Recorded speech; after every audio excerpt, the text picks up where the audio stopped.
freuen uns jetzt gleich auf Stargeiger David Garrett. Oh ja.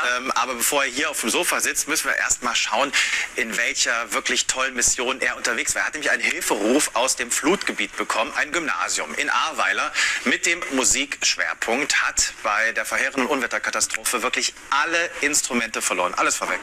Trompeten, Trommeln, Posaunen, alles ist wirklich im Schlamm abgesoffen. Das Schulorchester kann nicht mehr weiterspielen und dabei kann Musik ja den traumatisierten Kindern gerade jetzt helfen. Und David Garrett sagt, da fahre ich jetzt hin mit Wolfram Kons für die Stiftung RTL Wir helfen Kindern. Und da haben die zweimal richtig angepackt und Gutes getan.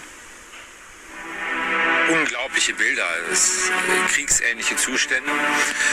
Ich glaube, dass man das aber auch gar nicht von den Bildern auch greifen kann, was da für Konsequenzen auch mit einhergehen für Familien, die einfach plötzlich kein Zuhause mehr haben, kein Strom. Es ist wirklich eine ganz, ganz schwierige Zeit. David Garrett möchte helfen, gemeinsam mit Wolfram Kons im Flutgebiet. Sie bringen Musikinstrumente für das Peter-Jörres-Gymnasium in Ahrweiler. Ein paar Instrumente sind dabei, all das, was halt auch kaputt gegangen ist vor Ort.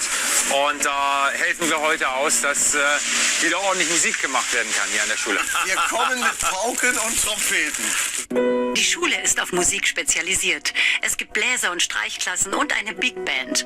Aber das Hochwasser hat das gesamte Erdgeschoss zerstört. Was ist mit den Instrumenten hier passiert? Die sind alle hinten in so einem Raum, sind die alle weggeschwommen. Hier ist aber noch viel kaputt, ne? Ja. Das war der Musikraum. 5 Monate nach der Flut ist nichts mehr, wie es war. Es sind Bilder, die sich eingebrannt haben. Bilder, die die Kinder nicht so leicht vergessen. Diese Situation hier, was man erlebt hat, das wird einem immer im Leben begleiten. Ja, es wird sich immer noch erinnern. Ja. Es wird irgendwann, der Schmerz wird leichter, aber das, was man erlebt und das, was man erfährt und das, was auch einen selber betrifft, Das ist ja so ein Notzustand, auch was man innerlich erlebt. Hilft euch die Musik denn ein bisschen?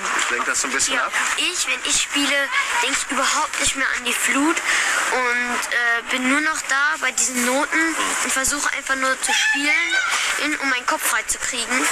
Und weil Musik für alle hier so wichtig ist, packt David Garrett am Ende für sie seine Geige aus.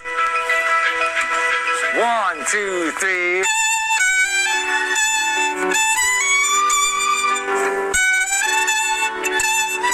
Bis zur Normalität ist es noch ein langer Weg. Hast du das mit deinen Eltern geklärt? Wir können nur eines schenken, ein bisschen Hoffnung kurz vor Weihnachten. Ah, ja.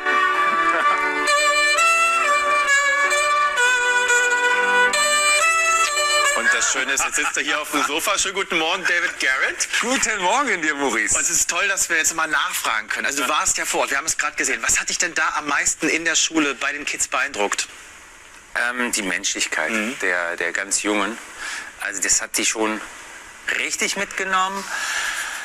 Die haben auch sicherlich noch eine ganze Zeit daran zu arbeiten, auch wenn die Bauarbeiten alles wieder fertig ist. Ich glaube, das Emotionale, das wird noch viele Jahre für die dauern, dass das wirklich, dass sie sich wieder innerlich normal fühlen.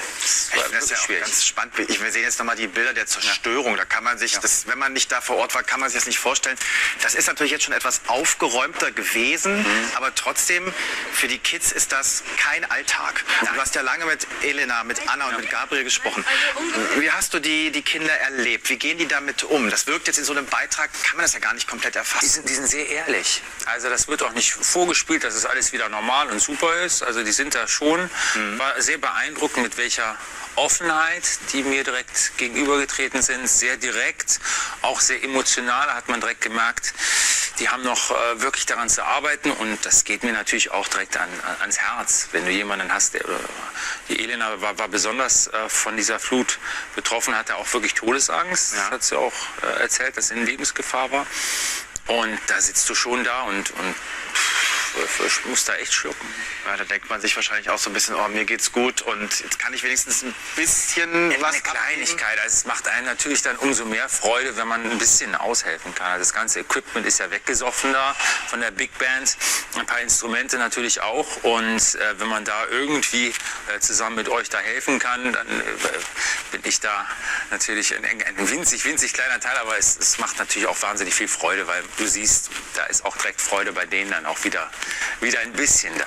Also das hat man auf jeden Fall gemerkt, dass die Musik auch wieder dafür sorgt, dass, ich würde mal sagen, es ist Ablenkung, ne? Von diesem Alltag, der kein Alltag ist. Ja, natürlich. Musik ist, also es gibt natürlich viele Dinge im Leben, die einen ausgleichen, ausbalancieren können und ablenken. Musik gehört sicherlich auch mit dazu. Das ist ja wirklich ein Gymnasium, was so einen Schwerpunkt auf Musik hat. Und das fand ich eigentlich sehr spannend und ich glaube, dass sicherlich auch den Kindern, das haben sie mir selber gesagt, dass es die schon ablenkt und auch über diese schwierige Zeit zumindest für einen Moment hilft. Also für diesen Moment hat es auf jeden Fall dem Gabriel geholfen, das hat er uns nämlich erzählt. Wenn ich spiele, denke ich überhaupt nicht mehr an die Flut und bin nur noch da bei diesen Noten und versuche einfach nur zu spielen, um meinen Kopf frei zu kriegen.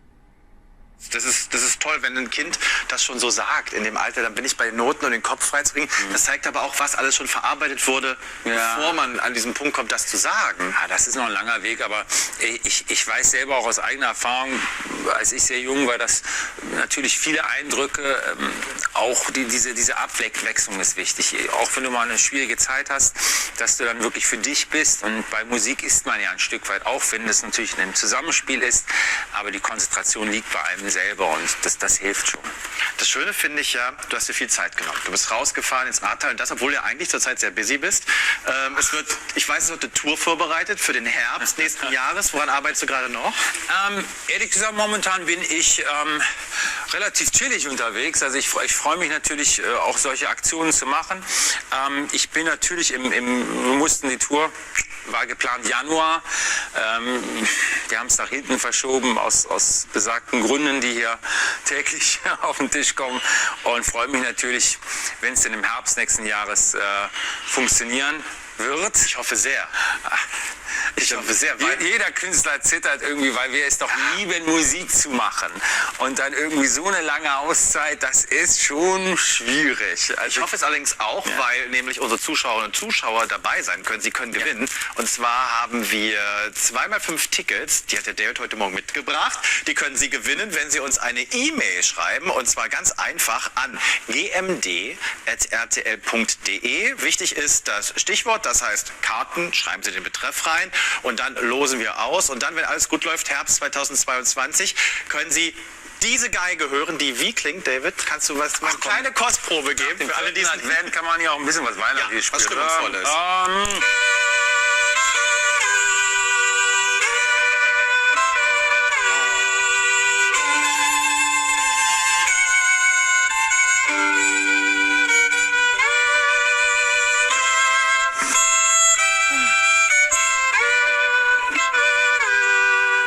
Ich kann keine Tickets. Aber wir spielen auch was anderes auf der Tour. Ja, okay, gut, dann ist ja auch nicht mehr Weihnachten. Aber für heute. Also denken Sie dran, schreiben Sie Mail an gmd@rtl.de.